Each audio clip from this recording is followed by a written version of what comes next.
Hi everybody, just finished the Melbourne Marathon, so now it's time for me to put my feet up, maybe have a nap this afternoon. But before I do, I just thought while it's fresh in my mind, I would have a chat to you about the Melbourne Marathon, which happened this morning. So this morning we got up at 5:30, had a quick shower, put on our race kit, which we got prepared the night before, and then we had a quick breakfast. So Lee and I both just had some toast with some Vegemite on it and a coffee, which, to be completely honest, I probably only got through like one piece of toast, and then I probably drank like a few sips of my coffee just because my nerves start to kick in on race day and I just didn't have an appetite. So didn't eat too much beforehand. However, I'd been carbo loading a few days prior, so I was pretty confident that I was going to have plenty of energy. To the apartment at 6 o'clock, and we just jogged towards the MCG to meet up with my training partner Kim. Kim was also running the marathon with me, which was really nice. So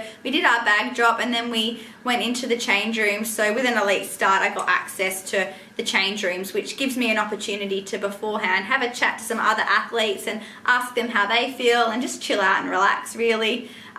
Even have that nervous poo if you need to.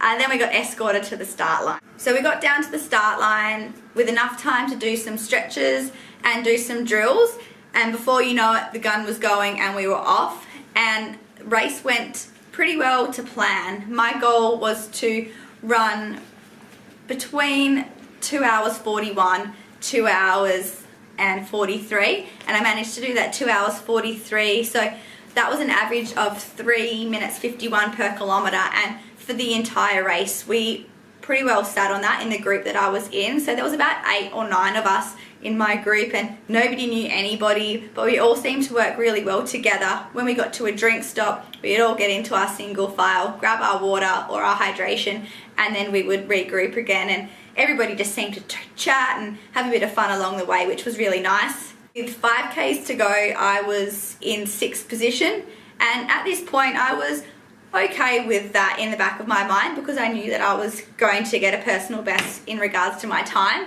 But as we started to get into that sort of last 4th K and last 3rd K, I started to feel really good and I got this extra burst of energy, and I managed to pull up into 4th position, which was kind of an exciting feeling at the time.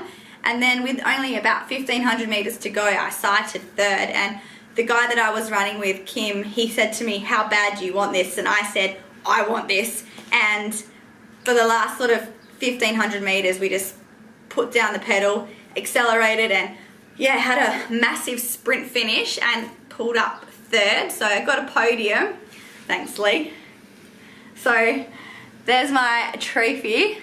Super excited. So this is about the 5th time I've done the Melbourne Marathon, and over the years I've gone from 7th, 6th, last year I got 5th position, and this year I managed to get a podium, which I was super excited about. So getting a podium has given me the opportunity now to be able to fund my next trip or next marathon. I haven't decided what I'm going to do next, but it's just opened up a few more opportunities and doors for me. One thing that I would like to talk to you about is my nutrition that I used on race day. A few of my Instagram followers have sent me some personal messages or even just commented on some of my pictures asking me what I used and for a little bit of advice. So I'll pretty much just run through what I did pre, during, and then what I've done now after. So before the race, I just had a couple of pieces of toast and a coffee. I didn't really get to finish my coffee or eat all of my toast because my pre-race nerves started to kick in, but that was okay because I had carbo loaded already 2 days prior. During the race, I had 4 gels in my pocket. So I used Hammer Nutrition gels, which are these ones here. So Hammer Nutrition gels are gluten-free and they're made of mostly natural ingredients. So my flavour is the raspberry one. And then on course, every drink stop from start to finish, I grabbed 1 cup of water, and if electrolytes were offered, I grabbed a cup of electrolytes as well, which at one point I spilled a whole cup over me and became quite sticky, but that's okay, part of the fun. Afterwards, I've hydrated pretty much ever since I've got home with my Bindi Nutrition Hydration. So I've had their standard and also their coconut water as well. So just to kind of get the electrolytes back into my body. And to be completely honest with you, I haven't been able to stomach anything as of yet, and that's generally the case with most people as well. I just feel really motion sick or seasick, so I won't eat anything until later tonight. Nutrition can be different for everybody, so this is just a little bit of what I do and what works well for me. Overall, Melbourne Marathon was a really good experience for myself and for everybody else that came over from Perth as well. I managed to run 2 hours and 43 minutes, which was a PB, and I also came third, so I got that podium position as well. So next year I might be back, or I might pick another race. I'm not too sure what's up next, but I will see you guys back in Perth. If you really like what I'm doing, please give my video a thumbs up and subscribe to my channel, and see you soon.